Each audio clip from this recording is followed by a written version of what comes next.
విశ్వవ్యాప్తం చేయటంలో భాగంగా హరినామ సంకీర్తన ప్రతి గ్రామంలోనూ ప్రతిధ్వనించాలా అన్నటువంటి ఒక మహత్తర ఆశయంతో బృహత్ సంకల్పంతో జగన్మోహన్ రెడ్డి గారు శ్రీ వెంకటేశ్వర ఆలయ నిర్మాణ ట్రస్ట్, శ్రీవాణి ట్రస్ట్ పేరుతో ఒక హైందవ యజ్ఞాన్ని ప్రారంభిస్తే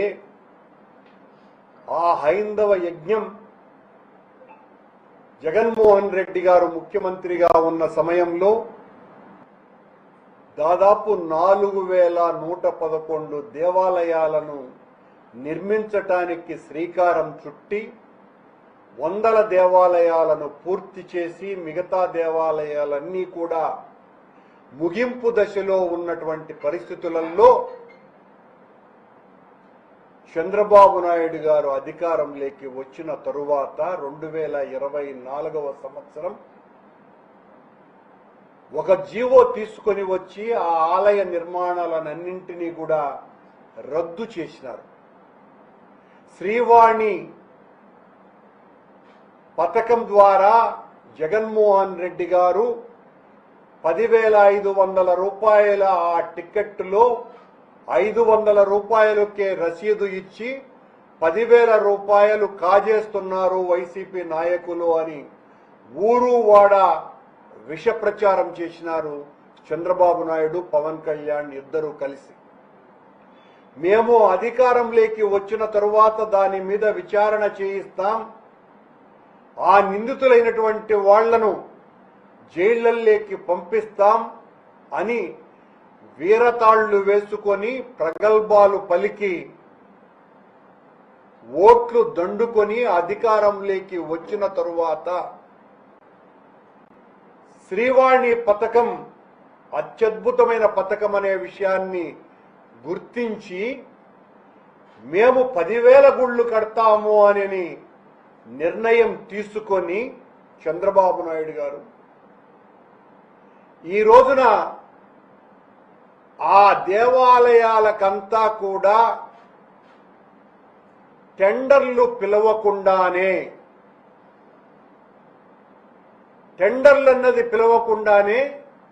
తెలుగుదేశం పార్టీకి సంబంధించిన నాయకుల జోబులు నింపటానికి, దోచుకోవటానికి చివరకు వెంకటేశ్వర స్వామిని కూడా ఒక పావుగా, ఒక ఆయుధంగా, ఒక వనరుగా పచ్చముఠాల కోసమని శ్రీవాణి నిధుల్ని ఈ రోజున దుర్వినియోగం చేయటానికి నడుం బిగించి జీవోనే ఇచ్చినారు. ధర్మ పరిరక్షణకు దీపస్తంభంగా నిలిచినటువంటి పథకం శ్రీవాణి పథకం. ఒకవైపు భక్తునికి, మరోవైపున ధర్మ పరిరక్షణకు రెండింటికి అనుసంధానం చేస్తూ ఈ రెండు భావాల సమన్వయంతో రూపుదిద్దుకున్న ఆధ్యాత్మిక యాగం శ్రీవాణి. నిరుపేద ప్రాంతాలలో ఆలయ నిర్మాణం, ధర్మ ప్రచారం, వైదిక సంస్కృతి పరిరక్షణ వంటి మహోన్నత లక్ష్యాలతో ప్రారంభమైన ఈ పథకం 10,000 రూపాయలు విరాళం ఇచ్చే భక్తుడికి విఐపి బ్రేక్ దర్శనం కల్పిస్తూ ఆ నిధులను ఈ ధార్మిక సేవలకు వినియోగించాలని సంకల్పించినాం. కానీ ఈ రోజున ఆ ఆశయ దీపం, ఆ అక్షయ దీపం పవిత్రంగా కనిపించాల్సినటువంటి ఆ అక్షయ దీపం తెలుగుదేశం పార్టీకి అత్యంత అపవిత్రంగా కనపడి, తెలుగుదేశం రాజకీయ ప్రభావాల నీడ కారణంగా అది ఆ నీడ పడిన క్షణం నుంచి మసకబారటం ప్రారంభించింది. ఈ రోజున పరిపాలన చేస్తున్నటువంటి టీటీడీని బిఆర్ నాయుడు చాలా సందర్భాల్లో అన్నాడు, వెంటనే శ్రీవాణిని మూసేస్తాం, శ్రీవాణిలో జరుగుతున్నటువంటి దోపిడీని అరికడతామని చెప్పి ఇదే బిఆర్ నాయుడు మరో 1000 అదనపు టికెట్లను కేటాయించినాడు శ్రీవాణి నిధులను సమీకరించడానికి. టికెట్ల కేటాయింపులో పైరవీలు, దళారీల ప్రభావశీలురకే అవి దక్కేటట్టుగా ఉండేటువంటి కార్యక్రమాలు తెలుగుదేశం పార్టీ హయాంలో నిరంతరాయంగా జరుగుతున్నాయి. తిరుమల వంటి దివ్యక్షేత్రంలో రాజకీయ జోక్యం వేలిముద్రతో వెన్నుముకను విరిచే చందంగా మారిపోయింది. ఆధ్యాత్మిక దృష్టి కన్నా రాజకీయ ప్రయోజనాలకే ప్రాధాన్యత పెరగటం వలన టీటీడీ శ్రీవాణి టిక్కెట్ల విషయంలో పారదర్శకత పూర్తిగా కనుమరుగైపోయింది. భక్తుడి కన్నీరు దేవుడి హృదయాన్ని కదిలిస్తుంది అని అంటారు. అలాంటి భక్తుని ఆవేదనను చంద్రబాబు ప్రభుత్వం రాజకీయ లాభ నష్టాల కొలమానంతో చూడటం అన్నది అత్యంత బాధాకరమైనటువంటి విషయం, వికారమైనటువంటి ప్రయత్నం. ధర్మ పరిరక్షణ కోసం సృష్టించినటువంటి పథకం రాజకీయ క్రీడలకు వేదికగా కావటం అన్నది భక్త హృదయాలను తీవ్రంగా కలిచివేస్తుంది. చంద్రబాబు గారు శ్రీవాణి పేరు మార్చి చంద్రవాణిగా మార్చుకోండి. ఇక శ్రీవాణి అన్న పేరుతో ఆ ట్రస్ట్ ఉంచాల్సినటువంటి అవసరం లేకుండా పోయింది. మీ జోక్యంతో అది పూర్తిగా చంద్రవాణి ట్రస్టుగా దాన్ని మార్చండి. పచ్చిగా తినటం, పచ్చ చొక్కాల్లో వేసుకోవటం నిస్సిగ్గుగా మీ ప్రభుత్వం శ్రీవాణి విషయంలో చేస్తున్నది. అధికారంలోకి రాకముందేమో శ్రీవాణిని తీసేస్తాం, మూసేస్తామని చెప్పి అవి మరింతగా పెంచి స్వామికే పంగనామాలు పెట్టేటువంటి కార్యక్రమం కొత్త నోముగా చేస్తున్నాడు చంద్రబాబు నాయుడు గారు. చంద్రబాబు రాజకీయంలో దేవుడు ఒక పావు, ప్రసాదం ఒక మోసం, భక్తి ఒక ముసుగు, కానుకలు కనకాలు మాత్రం ఆయన ఇంటికి శునకాల్లాగా పయనిస్తున్నాయి. భక్తులు ఇస్తున్న స్వామి నిధుల్ని భక్ష్యాలుగా భోంచేస్తున్నారు. శ్రీవాణి ద్వారా వేల కోట్ల రూపాయలు ఈ 1.5 సంవత్సర కాలంలోనే వచ్చినాయి. ఆ నిధులన్నీ కూడా ఏమవుతున్నాయో కూడా తెలియని పరిస్థితి దాపురించింది. అవన్నీ కూడా పచ్చ చొక్కా నాయకుల జోబుల్లోకి వెళ్లేటువంటి దానికి ఒక రహదారిని చంద్రబాబు గారు నిర్మిస్తున్నారు అనేది స్పష్టంగా జీవో ద్వారానే అర్థమవుతున్నది. ఈ రోజున శ్రీవాణి టిక్కెట్లు ఆన్లైన్ ద్వారా 800 ఇస్తున్నారు. ఉదయం 9 గంటలకు అవి రిలీజ్ చేస్తుంటే 9 గంటల 1.5 నిమిషాలకు 800 టిక్కెట్లు అయిపోతున్నట్టుగా ఆ ఆన్లైన్ లో కనపడుతున్నది.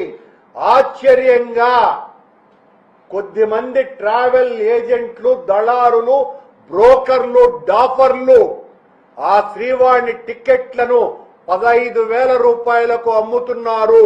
ఈ రోజున విజిలెన్స్ వాళ్లే పొరపాటున చెన్నైలో ఉన్నటువంటి పద్మావతి ట్రావెల్ ఏజెంట్స్ వాళ్ళు టికెట్లు అమ్ముతున్న విషయాన్ని పట్టుకున్నామని ప్రకటించటం కూడా జరిగింది.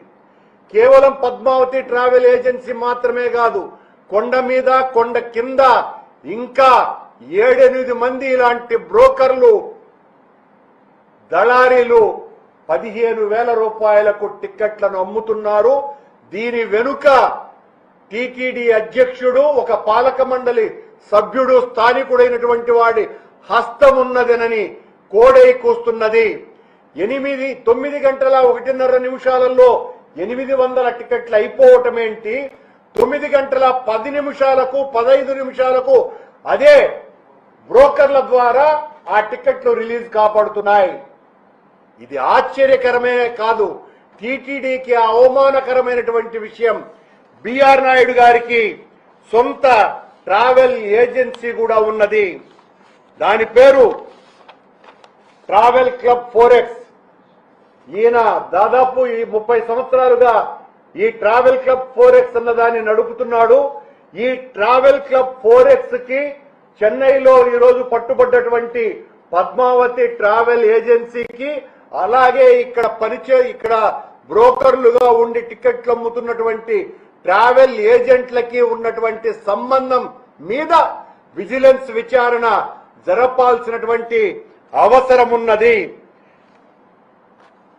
వెంకటేశ్వరుని నిధులన్నీ కూడా లోకేష్ పాలవుతున్నాయి. రెడ్ బుక్ రాజ్యాంగం అన్న పేరుతో లోకేష్ ఏ రకంగా అయితే వైఎస్ఆర్ కాంగ్రెస్ పార్టీ నాయకుల మీద కఠినమైనటువంటి నిర్ణయాలు తీసుకుంటానని చెప్పి అరాచక కార్యక్రమాలకు శ్రీకారం చుట్టడం జరిగిందో అదే రీతిలో దానికి సహకరించేటువంటి తెలుగుదేశం పార్టీ ఆకు రౌడీలకు ప్రతినిధులకు అందరికీ కూడా శ్రీవాణి నిధుల ద్వారా కట్టేటువంటి గుడుల నిధులన్నీ కూడా వాళ్లే పర్యవేక్షణలో జరగాలన్నదే ఈ రోజు వాళ్ళు గవర్నమెంట్ తీసుకున్నటువంటి నిర్ణయం. జరగాలన్నదే ఈ రోజు వాళ్ళు గవర్నమెంట్ తీసుకున్నటువంటి నిర్ణయం. దేవుని రూకలన్నీ తెలుగుదేశం పార్టీ వాళ్లకు నూకలుగా మారుతున్నాయి.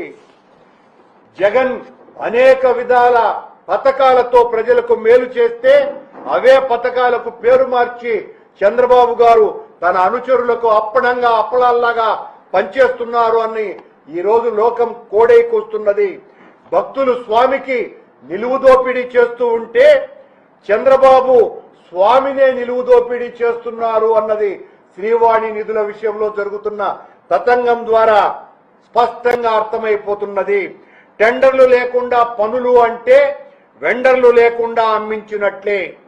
నిధులు నేరుగా ప్రజాప్రతినిధుల జోబుల్లోకి మారటానికే ఈ కుట్ర.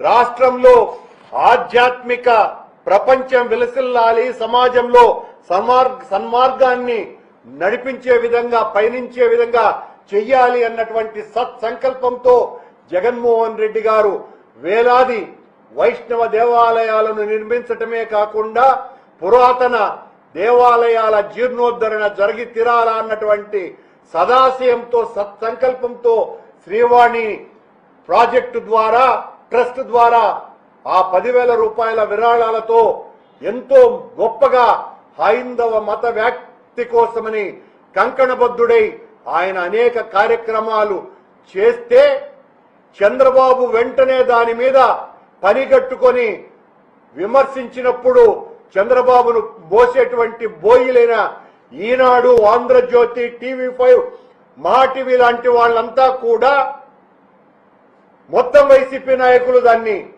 జోబిలోనే వేసుకుంటున్నారని ప్రచారం చేసినటువంటి మీరు ఈ రోజున తెలుగుదేశం పార్టీ కార్యకర్తల ద్వారానే ఈ నిధులన్నీ కూడా పంపకాలు జరుగుతున్నాయంటే ఒక్క మాట మాట్లాడరే. ఆ రోజున దాన్ని పూర్తిగా రద్దు చేయాలని మాట్లాడినటువంటి ఈ ప్రసార మాధ్యమాల వాళ్ళు ఈ రోజున దాన్ని మూసివేయకుండా మరో 1000 టికెట్లు పెంచితే మీరెందుకు మాట్లాడడంలా? మీరు చేస్తేనేమో సంసారము, మేము చేస్తే వ్యభిచారము అనే ఆలోచనే కదా మీకు? అంత దుర్మార్గపు ఆలోచనలు చేసేవాళ్లే కాదా మీరు? కానుకల రూపంలో భక్తకోటి చెల్లించేటువంటి ఇలాంటి కైంకర్యాలన్నీ కూడా దేవుడి పాలు కాకుండా తెలుగుదేశం పార్టీ కార్యకర్తలు, నాయకుల పాలు కావటం అన్నది అత్యంత విషాదకరమైనటువంటి పరిణామం ఈ రాష్ట్రంలో. మేము వచ్చినప్పుడు మేము ఆ శ్రీవాణి ట్రస్ట్ ద్వారా ఆ నిధులతో కట్టాల్సినటువంటి గుడులన్నింటినీ కూడా అత్యంత పారదర్శకంగా వాటిల్ని టెండర్లకు పిలవటమే కాకుండా అనేక దేవాలయాలు, దాదాపు 70% పైగా దేవాలయాలు ఆర్ఎస్ఎస్ వాళ్ళ ఎవరైతే దేవుడి విషయంలో అత్యంత ప్రతిష్టాత్మకంగా, నిర్మాణాత్మకంగా, అవినీతి రహితంగా ఉండేటువంటి ఆర్ఎస్ఎస్ సంస్థకు అనుబంధమైనటువంటి సమరతా సంస్థ ద్వారా మొత్తం గుళ్ళ నిర్మాణాన్ని మేము టెండర్ల ద్వారా నిర్వహిస్తే దాన్ని పూర్తిగా రద్దు చేసి 6 నెలలకే చంద్రబాబు నాయుడు అధికారంలోకి వచ్చిన తరువాత ఆ గుళ్ళ మొత్తం ప్రక్రియనంతా కూడా రద్దు చేయటం జరిగింది. ఈ రోజున తెలుగుదేశం పార్టీ కార్యకర్తల పర్యవేక్షణ మీద జరగాలని టెండర్లే లేకుండా అప్పనంగా వాళ్లకు అందించటము జరుగుతున్నది. చంద్రబాబు నాయుడు గారు తన ప్రతిపక్ష కాలంలో మొత్తం తన అధికారంలోకి వచ్చిన తరువాత లడ్డు వ్యవహారాన్ని బయటికి తీసి లడ్డు ద్వారా మేము చేసినటువంటి అరాచకాలని ప్రచారం చేశారు. దాని మీద కూడా ఈనాడు ఆంధ్రజ్యోతి TV5 చేసిన రాద్ధాంతం అంతా ఇంత కాదు. ఏమైంది మరి? సిబిఐ సిట్టే మాకు ఏ రకమైనటువంటి ప్రమేయము లేదు అని చెప్పిన తరువాత కూడా, కోర్టుకు సమర్పించిన తర్వాత కూడా